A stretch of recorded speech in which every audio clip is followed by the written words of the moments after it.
Donc, on discutait un peu de comment on va arrêter le tabac avant l'opération. C'est pas plus loin que hier au bloc opératoire que malheureusement avec Jean-Marie Dombé, l'anesthésiste, on a dû être obligé à arrêter le tabac.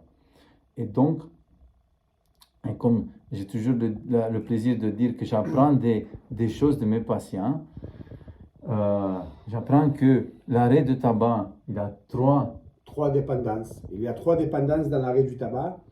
Ce qu'il faut savoir, c'est qu'il y a trois dépendances. Il y a une dépendance physique à la nicotine, une dépendance comportementale et une dépendance psychologique. Je vais expliquer.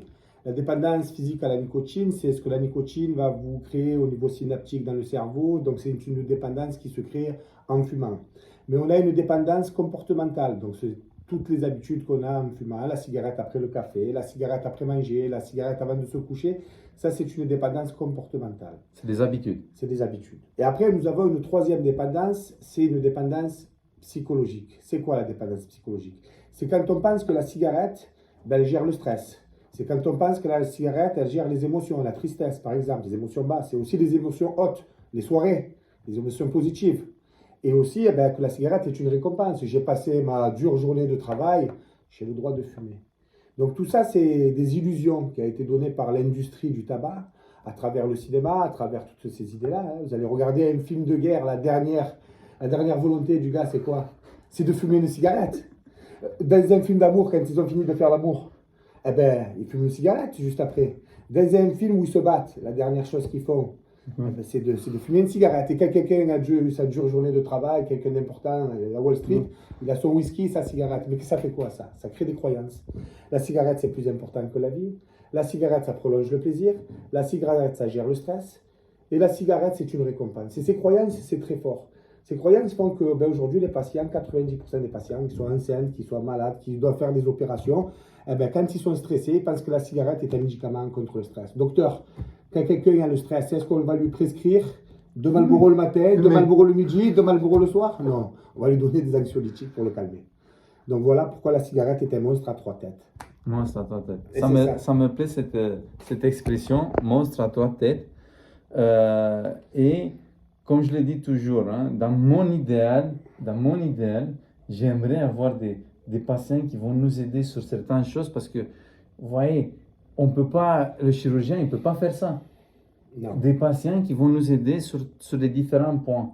Je dis toujours que ce qu'on appelle l'éducation thérapeutique du patient. Et ça peut venir d'un patient à l'autre. C'est ma vision de voir les choses, de préparation à l'opération. Comme vous savez très bien, je pense qu'il n'y a pas personne que je ne demande pas lors de la première consultation combien vous fumez. Je ne demande pas, deuxième, quand je dis vous allez voir l'anesthésiste, il faut vraiment que c'est le moment zéro quand il faut vraiment arrêter le tabac. Parce que l'idéal d'arrêter le tabac, c'est 6 semaines, 6 mois avant. D'accord. 6 mois, sinon 6 semaines, sinon c'est 4 semaines. Mais si vous arrêtez plus, c'est mieux pour vous. C'est vous qui va diminuer le taux de complications. Je vous dis toujours, il y a sur 20 complications de chirurgie bariatrique, 19 patients fumaient.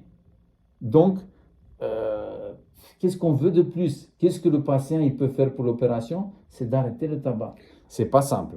Je vous l'admets, moi j'ai fumé dans ma vie que 7 cigarettes. J'ai dit que je ne vais pas dépasser 10, donc là, les croyances, je n'ai pas cru. Ça, c'est bien. Mais c'est pas simple. Je vous l'admets, c'est pas simple. C'est même hier que je discutais avec l'infirmière. C'est pas simple d'arrêter le tabac. Mais vous pouvez le faire. Vous pouvez le faire, aider. C'est pour ça que je vous dis, il y a plusieurs patients qui s'occupent vraiment d'arrêter le tabac. Donc, il y a plusieurs patients. Vous voyez même le principe d'Adovar, la mise en confiance du patient, ça passe par l'expérience des autres patients. On voulait dire quelque chose, je vous ai coupé. Ce qu'il faut savoir, c'est que les gens oublient, ils font beaucoup de déni, on entend aujourd'hui. Vous avez vu, les pizzas Buitoni, ils ont fait 2 ou 3 morts à la fin de l'année. Tout le monde a jeté les pizzas Buitoni.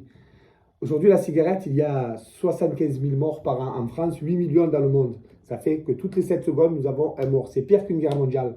75 000 morts, aujourd'hui, on est des Marseillais. C'est plus que le stade Vélodrome qui meurt en France. Donc les gens, ils ne réalisent pas. Et on va aller acheter ces cigarettes-là. Aujourd'hui, un fumeur dépense environ 350 € par mois pour se payer un cancer à crédit. Voilà, Ah, tout simplement. Ça, vous m'avez dit. Et je préfère qu'on va finir sur cette phrase. Donc, rappelez-moi, donc, on paye un cancer. À crédit. On se paye un cancer à crédit. Donc, 350 euros par mois.